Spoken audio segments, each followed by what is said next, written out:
Welcome to Frankly Speaking with Sendra D, where we journey beyond the surface to uncover the essence of living an authentic, affluent life.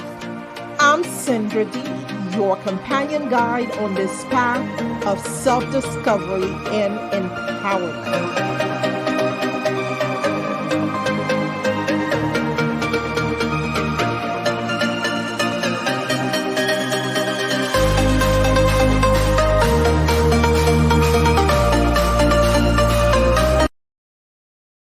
Everyone, welcome to another fantastic episode of Frankly Speaking with Sendra D. And we've had a few episodes under our belt. And so today, I'm going to be speaking to one of my favorite guests, Robin Caral Shaw, who is, like myself, a interested party when it comes to narcissism. So I'm going to ask Robin to give us a short introduction to who she is. And those of you who previously watched some of these episodes may remember beautiful Robin. Go ahead, Robin. Tell us who you are. Thank you, Sendra. How are you today? I'm fantastic. Excellent. I am a native New Yorker, which means that I had the benefit of being introduced and exposed to lots of dynamics and lots of options and lots of cultural changes, which served me well over the years. I got a dual degree in psychology and political science, and then went on to get a law degree, which has absolutely guided my life into practicing contract law and mediating, which is what we're going to be really sort of talking about today. So it has allowed me to have some background with a degree in psychology and an experience, many years of practicing law. And it takes us to our discussion today. How's that for starters? It's great for starters. And so again, welcome. I love talking to you because our conversation is so synergistic. We flow. I think somewhere we must have met, I believe in the previous life, in the afterlife. We must have met before to meet for this moment in time. That said, like you, I have an undergrad in psychology. I chose not to pursue a PhD in psychology because I figured I would probably hijack the conversation with my patients and say, you think you've got a problem? Let me tell you about my problems, because you know what? I grew up with these two people that were like greater than life personalities. My father, the general, my mother, the beautiful diva. And that's how my life started. And so the dynamic in the family was very much centered around that. And you don't cross these two. Otherwise, I mean, they would definitely feed me. But I think I would not get the perks of living in such a beautiful, comfortable environment. You know, my father was a diplomat, ambassador, blah, blah, and blah. With that breeds narcissism. And of course, also a general, with that breeds more narcissism. So I'm not credentialed like most average experts that could, as they call themselves. But I was sharing with Robin earlier is the expertness doesn't have to be the one who has a theoretical academic background. It's those of us who have been faced with that disease. It is I classify narcissism under the umbrella of personality disorder. And this is how the experts classify it. It's a personality disorder. But I go a step further to call it out for what it is. It is mental illness. It is absolutely mental illness. What do you think? So how about you tell the audience, because they know how I could just go on about anything. So tell us exactly since I've already stepped up the profile as a personality disorder, tell us a bit about what the characteristics are that can distinguish it, and where does it come from? Sure. Narcissistic personality disorder is one of a cluster of 3 different types of diseases, if you will, syndromes, if you will. Narcissism is generally considered to have been caused by the environment you were raised in, just as you were saying, Sendra. If your parents were overly indulgent, you think you're wonderful. If your parents were overly critical, you have low self-esteem. That leads to an exaggeration of those traits as an adult. It's also associated with, but is not nearly as difficult as, sociopathy, which is considered to arise from a brutal a physically brutal childhood, which is as opposed to a parent who compliments you too much or is too critical. And then there's psychopathology, which is, they say now, is the genetic predisposition. So we're talking about the spectrum of people who, when we're born, we are all narcissistic because that's all we know.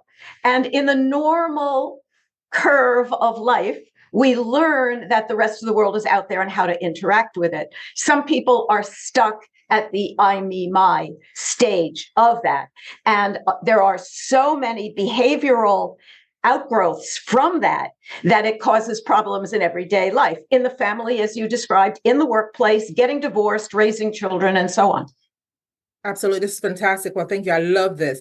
And so I think I need to break it down even further to as far as the types of narcissism within the personality disorders. And a lot of people can say, well, some people have been misdiagnosed because, and we're not here to diagnose. I mean, both you and I have an undergrad in psychology, and I think it was to help me make sense of my early days within the family. And then I started to understand how some of the programming conditioning can happen. And I started focusing myself. I felt that I didn't want to focus too much on it, which is why I went into banking and finance, where they breed narcissism because it's very competitive, and especially investment banking. But I wanted to talk about the different types that I've observed of narcissism. There's what you call the covert narcissist. That's a grandiose personality. And that's the one that says, I'm the best at everything. And of course, my father was a military general. May he rest in peace. And thank you for giving me the example, the case study, Papa. And my mom was a covert because she was, very elegant, never spoken, unlike me, was very behind the scenes. And so I believe that's a covert narcissist. For those of you who are not familiar with narcissism, you'll say, well, that person is so quiet and so subtle, and how can they be a narcissist? Well, because it's deliberate. Either it fits into their very introverted personality, or they are scheming. That's it. They're just scheming. And it fits into, if they're around an overt narcissist, it's more than likely going to be very difficult for them to claim the stage when they have, and you see that effect on the spiritual stage because you have one always more powerful than the other. It's usually the staffers or anyone around that personality. And those are the ones behind the scene who are managing things. And I could speak directly about that because I had all those people, all those coverts managing situations for my family. So that said, let's talk about the neurobiology a little bit more, about how the disconnect between the brain and the behavior and the genetics, because I do feel that takes place, but I think it's more behavior to me than genetics, right? Yes, it's more behavior. You test something, you see if it works, and if it works, you keep doing it, and then you do it more and more. Right.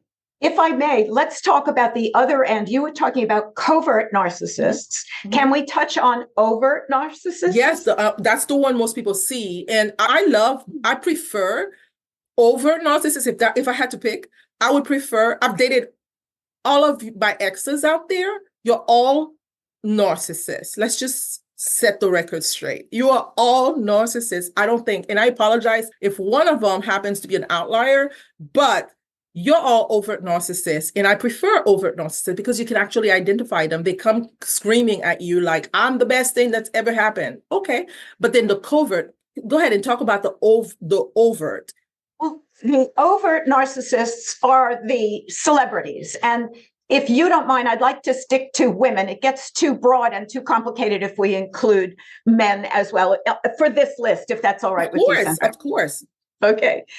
If you think about J-Lo, Mariah Carey, Beyonce, Oprah Winfrey, who else? Let's not forget the Kardashians. Yeah, all the Kardashians, absolutely. Kris Jenner, Kim, all of them. Roseanne Barr, Naomi Campbell. What comes to mind? What comes to mind when I think about them is I, me, my. It's about what they have, how they look, what they want, where they're going to be. Taylor Swift, I can't forget Taylor Swift as well. Oh my goodness, she has been created into a monster. And Britney Spears. Britney Spears. There's no end to that list, right? Celebrities don't have to have talent. It's not a talented violinist or a composer or an architect showing what he or she can do, right? It's Meghan somebody Markle, saying, I just have to put her out there. She's my favorite. Meghan Markle. Meghan Markle, who scheduled the introduction of two of her products in the product line. Was it the day before or the same day as the trooping of the colors? She does everything to just disrupt those people. She is completely, I think she's borderline sociopathic because, I mean, that's just over the top. Because you cannot tell me she can't see what she's doing. But go ahead. Oh, I completely agree. And I think it's almost nonverbal. We don't have to break down the specific traits of those people we've just mentioned. We know what they have in common. We know how they live. We know what they expect. One of them won't allow blue M&Ms. It's just one of those eccentricities. But the difference in my world between an eccentricity and being a narcissist is an eccentricity doesn't usually hurt anybody else. Right. Narcissists lacking empathy don't care who they hurt. But they're also calculative. I mean, Meghan Markle, we're going to use her because I really don't like that woman. I really don't. She triggers me. She reminds me of my family members. She really does. And I'm going to throw Kamala Harris in there too, because that woman can articulate. How could she an attorney? And, this is not a rant. I could go off on rants on some of these people who are all very on the stage. How do people not see through that? But the point is they're calculative. They plan things. They're very strategic, and they have teams to help them strategize, to take people down or to be vindicated. I can almost imagine every time they plan something, they have a smirk. Like the corner, it's like the corner of the mouth being right. Like, it's like Dr. Evil. What is it? Dr. Evil S, right. for the woman. So these people are, and they're mothers. That's what concerns me most is the fact that these women are mothers, the majority of them. And I am the daughter of a narcissist. I love my mom dearly. I've had to do a lot of healing around that. Bless her, for she knows not what she does. But she is the product of her environment. And I decided I'm disrupting this pattern. This doesn't work for me. I came into this dynamic, this cult. This is why I shared with you earlier. When a family is sort of concentrated in this type of paradigm, it's a cult. It's no different than anyone like who is worshiping their leader, or when there's usually one figure and there's the backup. My father was the figure, my mother was the backup, my siblings were the facilitators, and there I was in the middle. But the narcissistic behavior is what you were talking about as far as the celebrities, because now they are breeding a cult following. Right, with the younger generations who believe that it's actually okay because this person has billions of dollars, Kim Kardashian, and therefore, if I'm someone who's working at Walmart and trying to be the best I can be, and who are they going to look to? They may look to her as an example of how to raise children, and we see that. And she is constantly putting her children in front of the audience. And I think it kind of does something to the child when they're too exposed at an early age, because they have to share the limelight with the parents. One thing if the child is a ballerina and she's on the stage by herself, but it's another thing if she's a prop to the mother. But go ahead, Robin. Oh, absolutely. The parents teach the children their values. Right. And if they value makeup over homework, that's what the children are exposed to. Now, they may not adopt it, but that's what they're exposed to. And it leads to a sense of entitlement. And it leads to a sense of artificial superiority without the accomplishments to go along with it. Yes, that's true. It's like there's this term, they talk about diversity, equity, and inclusion. And I heard somebody say, didn't earn it. So they didn't earn it. And that's the thing when we talk about women, there are a lot of women out there who are on the world stage. Meghan Markle, I love you so much. And I'm going to keep using your name until you change your ways. I don't know, maybe I'll influence you somehow. And I'm not perfect by far. And like you said earlier, we all are born with these traits. And I'm navigating a fine line of being myself, a more empathic person, between that and I want to take you down because you're a bad person. I just think you should just disappear from the face of the earth and stop contaminating the planet because I want a better planet. And somebody said to me, so who Who made you God? Who made you like discovery of narcissism to eradicate it? Why would you want to do that? That's not your job. But I do feel that my personal journey has led me to be informed. Therefore, I'm going to share this information. I have a few skill sets under my belt. That's including banking, finance, mediation, a few other things, but in podcasting now. But yeah, so I think I like to look at this as a service to humanity because not enough people in certain categories are discussing it. I think these people are getting a pass because it suits them to be trendy. I think it's trendy also to be a narcissist. What do you think? I mean, social media reeks of these people, right? Absolutely. Social media, that's a great way to put it. And that's what kids are learning. But we got to pull it back to the parents again and hope we can straighten that out. It's just so interesting to me. As I had said before, with the celebrities, what do you think of when you hear all those names? Now let's contrast them with Ruth Bader Ginsburg and Sophia Sotomayor and the other women Supreme Court judges and successful people in business and industry, the woman who's chairman of Hewlett Packard. And we can go on with senior women executives. Do we think of them as predominantly narcissistic as we think of the other women? So go ahead, let me hear what you think about that. So I am a very neutral individual, not even by training, just by the way my mind works. Because I have seen both covert and overt, and I kind of take the gender apart. And I know my father came in a package of overt. I know those people who worship my father be like, oh my God, she's bad-mouthing her father. Yes, if that's what it's called, they got to be exposed. I mean, show me one military general who doesn't have strong narcissism, right? Absolutely. Absolutely. I mean, so, doesn't exist. Go ahead and be in denial if you want. I had to wake up to this. And waking up means pain, right? I had to go through the pain of recovery and of healing. So, Daddy, thank you so much. But now I know who you are. Thank you. And the other side was my mom. So my mom was like the beautiful diva, as I mentioned before. She was like the woman behind the man, quiet, the quiet storm. But I must say, and my sister was also a narcissist. And God bless her, she's passed. And my sister was a force of nature. But people would say, your sister was just straightforward. Well, no, if she had this idea of you that felt like it needed to be, and I'll speak about me, my sister was someone who wanted me to be nothing but perfect. She wanted me to be perfect. And she would just berate me sometimes to say, you're not towing the line. This is the line I have for you. And you need to, why are you skipping school? Because you need to be in school. But I went on to graduate and I went on because we were different, right? So I need to show those examples. My sister would be one of those force of nature, like would say Michelle Obama, straightforward, like Hillary Clinton. Well, I shouldn't put Hillary Clinton because she's not a well woman. That woman is just not well. I do not like her because of her history with Haiti. All the wrong things that have happened in Haiti have happened as a result of Hillary. Well, I shouldn't say all the wrong things, many of the wrong things in the last 30 years, the Clintons. And so I'm someone who's voted libertarian, and I did vote for Trump. I just want to say that because people say you're going to be hypocritical. But no, Trump is a narcissist, but we're not talking about men right now. We're talking about the women who have done good. And I know I'm digressive to get to this point. Some of the women that you mentioned absolutely, I think, had narcissists. First of all, if you look at, I was watching a film on Watergate yesterday, and there was a clip of Barbara Walters. Barbara Walters openly talks about what she had to do to climb through that maze of gender bias, right? And so did Ruth Bader Ginsburg. All of these women, they were narcissists, right? But they applied the narcissists for the greater good, right?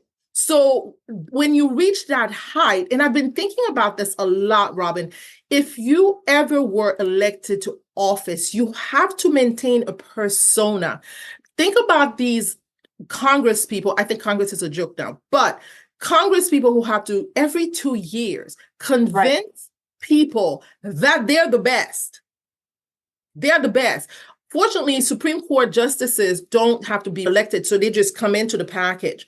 But let's look at the people who are more in the first wives also, not elected, right? But let's look at these elected officials. Kamala Harris had to get elected, right? And all of those, even the leaders of these corporations, and you named one, I think it was, what's her name? Is it Indra? Is it American Express or is it Hewlett Packard?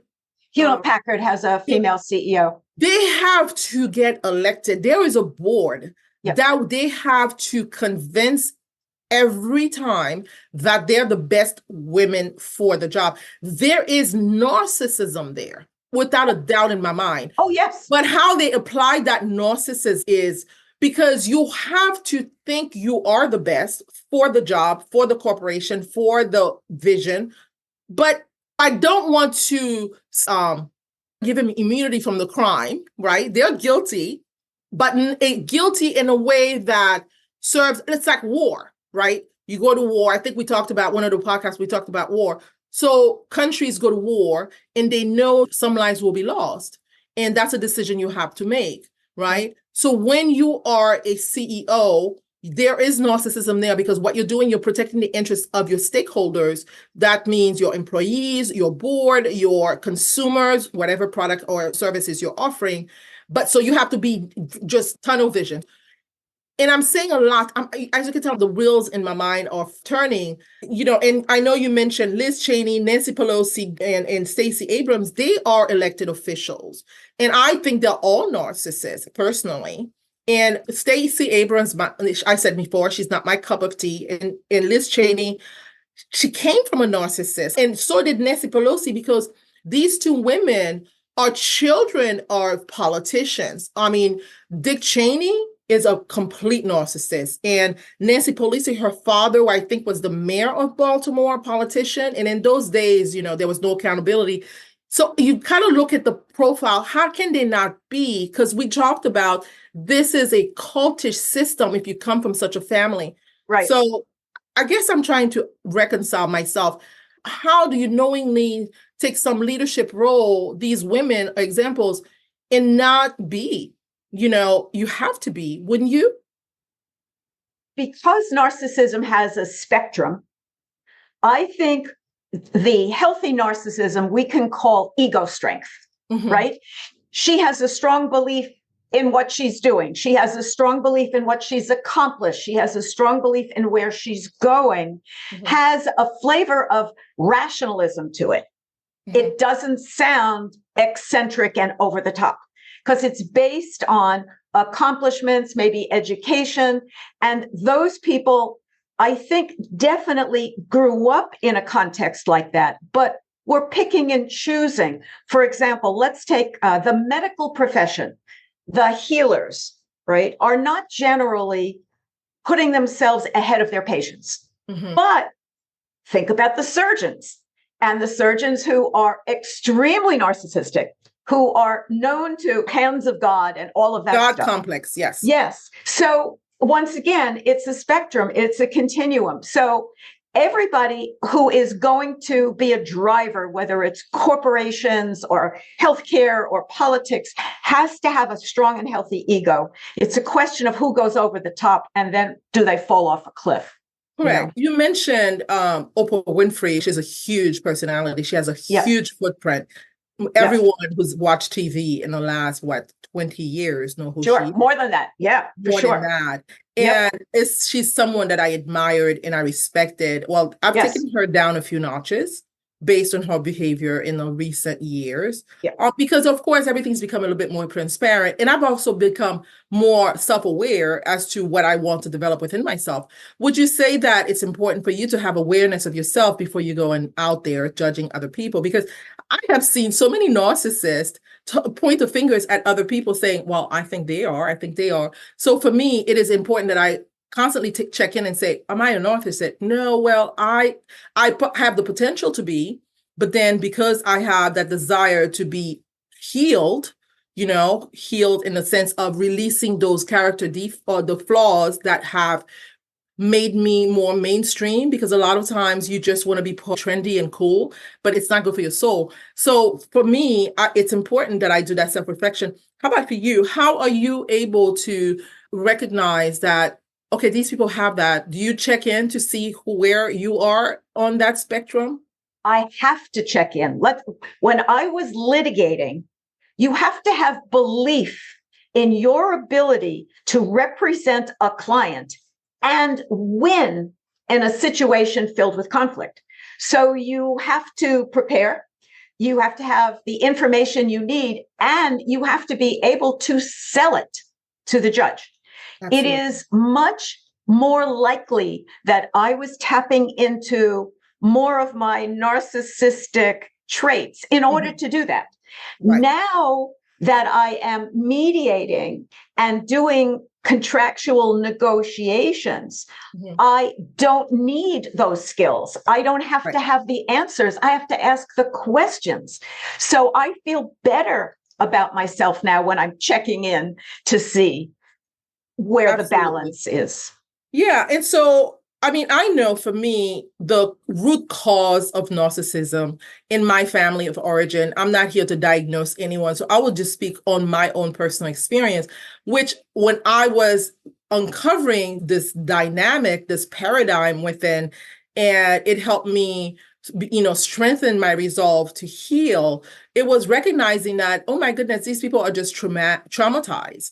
And so the root cause of narcissism is a wound that is so painful that they cannot face it. And they feel that they will just dissolve, disintegrate if they were ever to have to face it. And we talked a little bit about this in the previous conversation we have.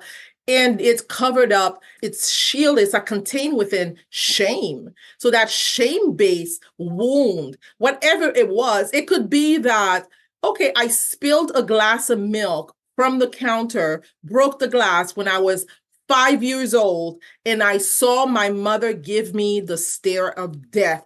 And that stare of death, and that didn't happen to me, but I'm just saying, I could talk about other things, but not that. And that stare of just death is like a laser. I felt my mother's stare just penetrate my soul, and I can feel the shame of her telling me that I was a bad person. And that shame I carried they carried throughout their life. And whenever I'm about, and you'll see that some of these people are, if before a glass about to hit the floor, they will grab it because they were like, I don't want that to happen ever again. And so that shame that is carried is what is covering up that layer, that wound, which is the thing they never want to face, that pain they felt, right? That pain. Yep.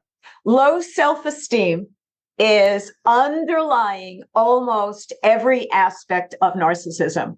What will people think of me if I don't do this? What will people say about me if I don't look this way?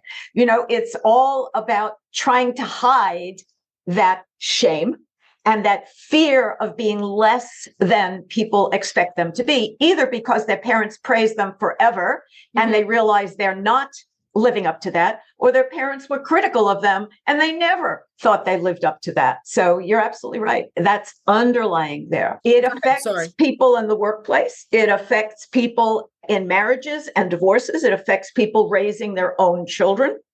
It carries because you're bringing who you are into every relationship. Yeah. And so these are the people I believe we give them an immunity, that they're a celebrity and they can do that. But one of the ones that we didn't really go and get into the extreme versions, like the Jodi Arias, at what point do you feel like these people actually get a psychic break? I mean, they break their psyche and they actually they feel so entitled that they can just take another life. Like a woman who, and you and I have talked about some of these women who have killed their children or killed their partners. Can you touch a little bit about the extreme version of that? The extreme version, Jodi Arias, Casey Anthony, and we talked about Susan Smith, the woman who drowned her children in the car, were insecure and young at the time things happened. In other words, they didn't have very many experiences in the world. They had a lot of time as teenagers and as growing up as young adults, but they didn't have the time to mature or to be introspective. So Jodi Arias, for those of you who might have forgotten, was clinging to everybody. When she found somebody, a guy she liked, she clung to him. And many men don't like women who cling. So the more he was trying to distance himself from her, the more she clung to him. Now, why would she cling if he wants her to go away? Right? So there are things like she really wanted him and she was going to wait it out until he saw the light, or she didn't want to be alone and she didn't know where the next person was coming from, or she was thinking he was just wrong and he figured out. There are a lot of dynamics to that. But when somebody is consistently trying to peel you off and make you go away and you stay there, there is a problem there, right? Yep, it is a problem. Go ahead. So they broke up, but she wasn't going to tolerate that. She went to his apartment and she stabbed him, and then she cut his throat, and I think she shot him also. She stalked him for a bit, right? She stalked him. Yes, she was text bombing him, all of that. You cannot leave me. You may not leave me. All of those things. And she just could not control herself. I mean, that is malignant narcissism that caused the death, the deliberate death. Now, let's contrast that, if I may, with Casey Anthony, who was in denial. She didn't do anything. She thought she left the baby with the nanny. Well, no, she didn't. And she thought she left the baby. A baby isn't a lost, I don't know, handkerchief. Yeah, it's not a lost UPS package, right? Exactly. And when she got out, she was jailed for a while. And when she got out of jail, she went right to partying. She didn't grieve. She was free of that child, of that stigma. And if you read anything that she and Jodi Arias, they have both had a groundswell of support. Now, who are the people who are going to be sending Jodi Arias money in prison, or sending the cult members? That, the people who say, well, she didn't do anything wrong, or that wasn't so bad. And you can see it's like a magnet drawing people to that end of mental illness. Just awful. Absolutely.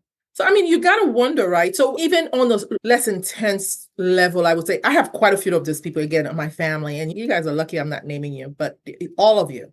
There's not one person that I know of in my family. I don't even call it my family, the entourage around my family, because my family is just my mother, my father, my siblings, myself, and all the others. Bless you. So those people, I call them the outsider. I think you've heard me refer to them as the outsiders before. These people are narcissists and they are clingers. See, the thing is it's that wound they can't manage. So there's that abandonment wound, whatever happened in their childhood, right? And that fear of exposure, whatever story they created as a result of that relationship, that was like they found the perfect man, they found the perfect woman. The idea that they would have to separate and recreate a story, or they would have to exist without a partner, the fragile ego cannot handle it. So they will go to any length. And you can see, and I have seen it, one of the parties that I mentioned as the outsiders in my family, you could see how they become so vulnerable because that image of themselves is fractured. When that person leaves, that image of themselves is fractured. It's like that person in my family will say, they will never leave me. And then they leave you. And then they're like suicidal. That person becomes suicidal. I'm getting texts like, I want to kill myself. You want to kill yourself because somebody is leaving you? Never call me again. Never text me again. You're done. So I cut that person off. God bless. I don't miss them at all.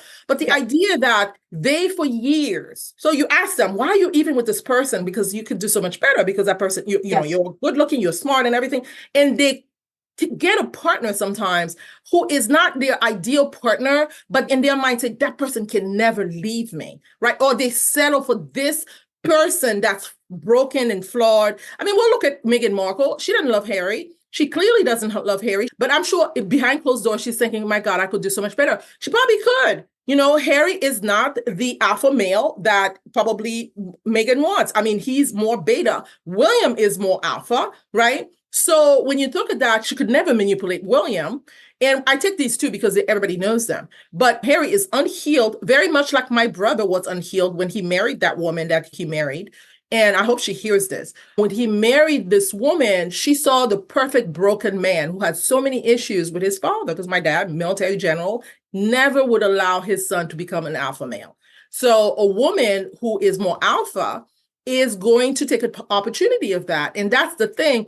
The idea that he would ever leave her because she felt like, I settled, and how dare you now leave me? Because I settled, I could have done so much better than you, and now you think you're going to leave me? And that's how these people's minds work. Robin, Perfect. It's really psychopathy, because when you see these people who are like, I'm going to settle for, it's like you want a red car, right? And you get instead a blue car because you settled for a blue car because they didn't have the red car that you wanted in the dealership. But then the whole time you're riding it, and every red car you see passing, you're like, I really want that car. Yeah. But then one day the car breaks down, the white car breaks down, and you're like, I knew I should have gotten the red car. The red car would have never broken down. Look at your bad car. I mean, of course, I'm exaggerating, but that's how they think. Perfect example. It's how they think. They're like, you're no good to me anyway, and I'm going to try to get my red car, and I'm just going to leave you behind. It's just like that woman with the baby. I never wanted kids all along, and now you're just like in my way of doing what I want. These people have this way of thinking. The thing is, unfortunately, usually with relationships, fortunately for Jodi's partner, they didn't have children, but many of these people have children, and the children are the victims. I don't call the adults victim. I mean, of course, if you kill someone, they become a victim. But while you are in adult body, you have the logic to look at a scenario and said, unhealthy person, I'm going to go and get myself therapy. So I can disconnect from this because I could tell that this will not end well for me, right? Because there are enough examples to show, and we'll talk about women because it's so much harder to detect women when you say than men. Because women are sweet talkers and they are more, appearing to be more cooperative and they're more seductive, right? More seductive. And what do we use sex for? To conquer. We use sex to conquer. And that's why even in war, you have what you call honeypots, right? You have honeypots in the spy game. You have honeypots. I mean, this is what the world is made of. Women are seductive, alluring, and many of them are used during times of war, combat, and espionage to go and conquer the enemy. And who was that general? One of our generals who was leaking to this journalist he was having an affair with, Petraeus, I think his name was Petraeus. Do you remember that? Yes. So Petraeus. She could have been used.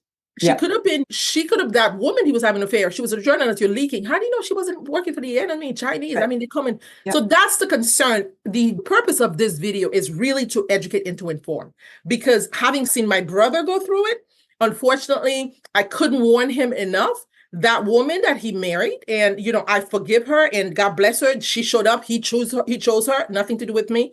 But she was deliberate in the abuse and psychological abuse. My brother, by the time he died, I personally believe that narcissism kills. It may not be a knife to the chest, but it will be a slow death psychologically. Yeah. What do you think about that? I certainly think continued exposure to belittling and diminishment of a person's right to occupy space can definitely take somebody's health away. And after health, we've got illness and death. So there's blood pressure, there's addiction. There are so many things, unrelenting criticism every day. It's like water dripping forever. Yeah, absolutely. And the heart can only take so much. Yeah. And so for me, I'm grateful to all these experiences, and which is why I've chosen to be single, for the most part, because as I said before, all my partners and potential partners, they showed up in my experience as narcissists and unofficially diagnosed by me, just by feels a little, that's just like too familiar to me. Which one? You might be my mom, you might be my daddy. So my last ex, my most recent ex, I think he was bred by his society. He was British, actually, British and Scottish.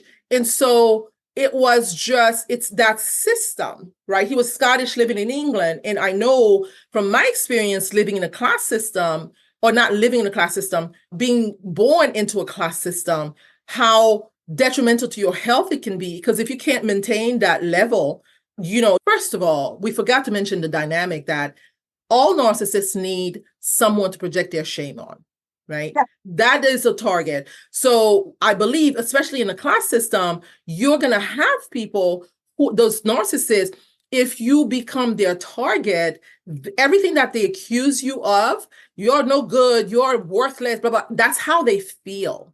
They feel that about themselves. And the fear that is that if they're brainwashing you into thinking that you are that thing that they fear of being, it's usually because they know they are that and they feel that they will project it onto you.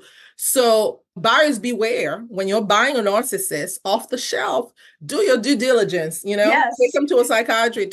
If you're suspecting them, not all are, but I would say, nowadays we have so many tools to diagnose people, and it would be beneficial. Walk away as soon as you can, because once you get tangled into that web, it's really hard to leave, especially if there are children involved. So, Robin, we talk about, so this is the impact on relationships. And so now we could talk about some of the misconceptions. What do you think some of the misconceptions are before we can wrap up? So are we doing them an injustice by calling them out? Do they need to be left alone and to be, they can self-regulate? Because that is part of the dysregulation, right? Because these people don't have the proper grounding within themselves. So they always look for that validation outside. So what's the misconception in narcissism?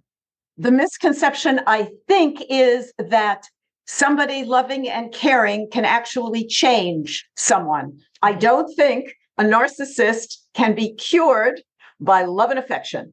Love and affection is an emotion that is not available to a narcissist who is notoriously lacking empathy. So I don't think we can fix people, right? The other thing is, at what point does someone not want to give up? I know this marriage is broken. I know this relationship is broken, but I'm going to hang in there.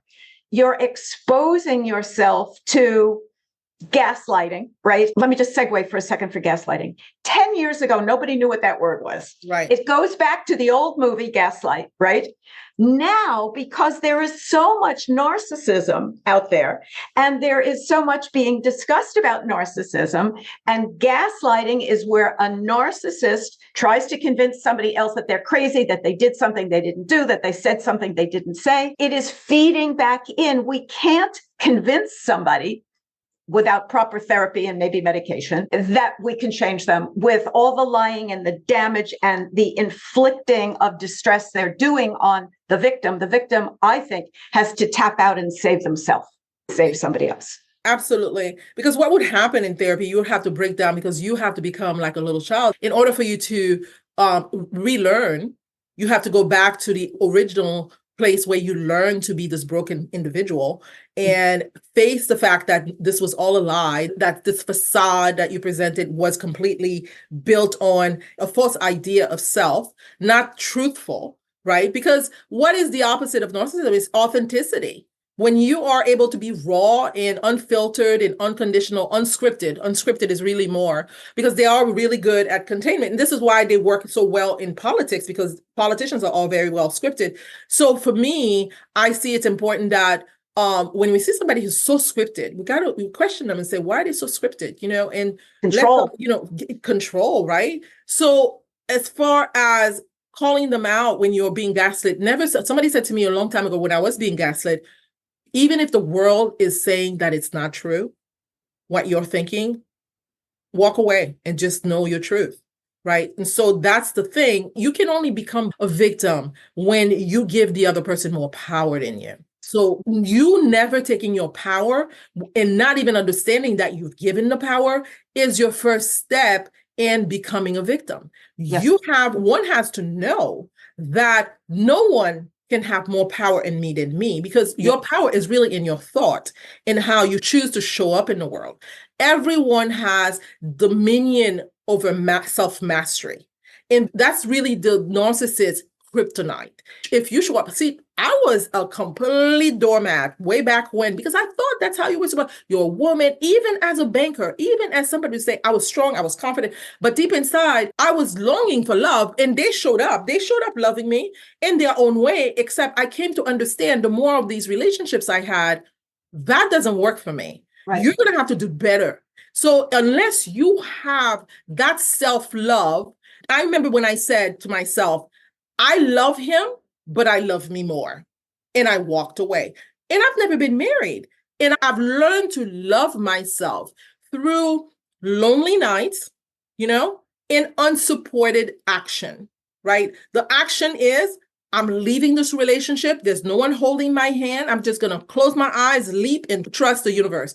And sometimes you have to do that. But as far as these tactics, you talk about gaslighting, love bombing, right? So we talk about love bombing. Tell me a little bit about love bombing. Love bombing, as I mentioned with Jodi Arias, she was all over him all the time. She would text him, she would email him, she would phone him, she would buy him gifts, she would demand things of him that she expected him to reciprocate. It's being too much, it's over the top, right?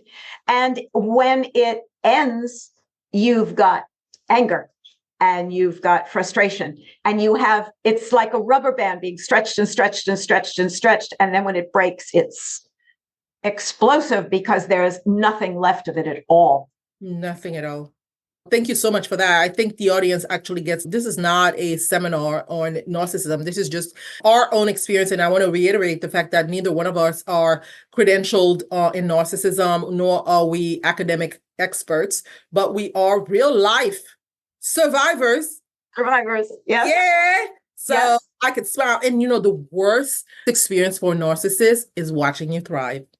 Watching you recreate yourself, rebuild yourself. There may still be some places that hurt, some memories that creep up into your consciousness, because I still have some. I was like, well, I was so kind. But no regrets. This is the no regret phase where you are still talking about it from a very detached and composed way. That's when I know I'm healed, because the tears are not flowing. I could say I'm not that victim. I was a victim for a while because it was still like re-examining it and saying, but I did this. And why would you not do this? Why did you not see? There was even a time when I said to him, let me love you. Let me love you. Let me love you. I'm going to love you like no one ever has. Oh my God. Hearing myself say that is even creepy. But Robin, it's been such a pleasure. Do you want to share final thoughts about some tips as to how to combat this phenomenon that we're seeing of narcissism? Well, let's just call it personality disorders. In cluster Bs, we have antisocial personality disorder. We have borderline personality disorder. That's the B word. Yes, there it is. Histrionic personality disorder and narcissistic personality disorder.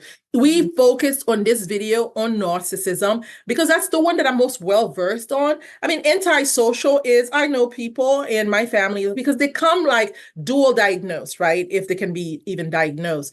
And so the thing is we wanted to talk about also is the fact that it's hard to diagnose narcissism because when they know they're being examined, they would put on the best show. That's why they go under the radar.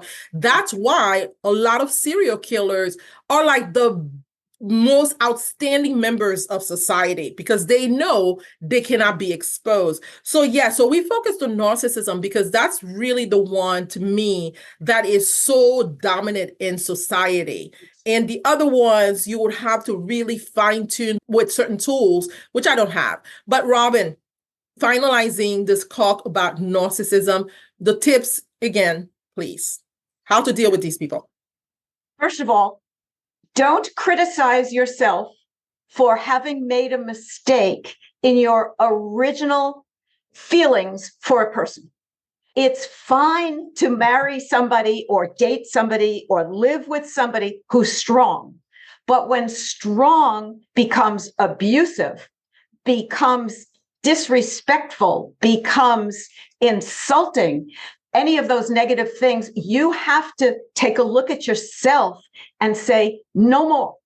I am worth more. My self-esteem is not going to be shredded because of your problems. So I think you have to stop, back away, maybe admit your mistake and move on. That's a situation that we face in a bad marriage, in taking a job where your boss may be abusive because of narcissistic traits, coworkers. Our real world requires us to stay true to ourselves, to remain faithful to who we are and where we want to be, and not let people push us around for their pleasure. That would be my takeaway. That's fantastic. So I know I talked a lot about my family, my background. Is there one person in your life that you say helped you gain this education? No. What I am going to say is when I kept making the same mistake in terms of people I was associating with, I needed to step back, clear the desk, and take a good hard look about what I was doing wrong, where I was vulnerable. So for me, it was reality testing, which is one of the things I do in mediation now. But for me, it was taking a good hard look at my decision-making and trying to correct it and retrofit it. Well, that's fantastic. I really love this. And so that said, I want to say thank you to the audience. I hope you were informed today and you got to know me a little bit better. I am who I am because of narcissistic family and narcissistic culture that I come from. And navigating in a world of narcissistic profession, banking is filled with narcissism, and so is the legal profession. That said, I will say thank you again for joining us on another episode of Frankly Speaking with Sendra D. And I was with the lovely Robin Caral Shaw. Would you like to tell the audience how they can reach you, Robin? Sure, I would love to. Thank you, Sendra. My email address is Robin, ROBIN, at ladymediator, LADYMEDIATOR.net. My website is mediationtraining.group. We do continuing education, and we're expanding into tools for using mediation to help solve problems that have nothing to do with the courthouse or lawsuits, how to deal with family issues, how to deal with workplace issues. So thank you so much, Sendra. It was a joy. Always a pleasure, Robin. Thank you again for joining me. And this is not the last. Please come again. Thank you. Subscribe to Frankly Speaking with Sendra D and join us each week as we uncover stories of resilience, transformation, and the pursuit of your true affluence mindset. And I won't sit down, won't back out. You can't ever shut me up. Come and join me on this journey. I promise not to disappoint. Don't forget to make sure you like, subscribe, and share to be notified when a new episode is released.